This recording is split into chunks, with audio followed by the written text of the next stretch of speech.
All right, so this is the second blog post. Gotten a little behind, so I might crunch a few of them together, but this is prompt number two regarding the chapters 11 through 20. And these really focused on her brother and King Kalakaua and his reign and how it differed from hers.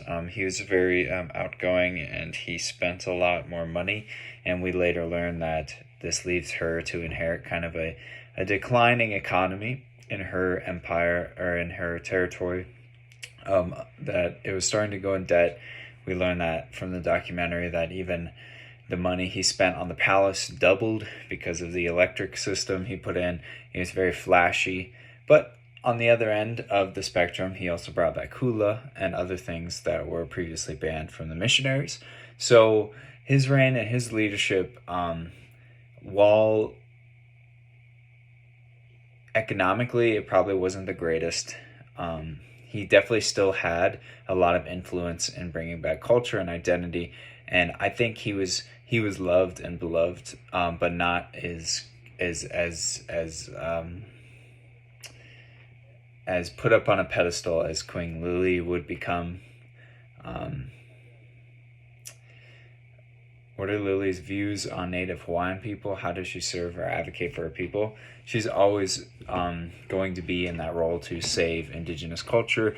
Even later on, we find in her resistance after after Hawaii is taken from her, that she doesn't encourage violence. She's a very Martin Luther Jr. approach to keeping your identity, but within the means of success. And we talked a lot about war and everything in school and in class, and it was kind of a lose-lose situation, because if the Hawaiians rose up and they lost, then they would definitely be just overrun no matter what. And even if they rose up and won, that could also be interpreted as they are hostile and the U.S. needs to put more assets to conquering it.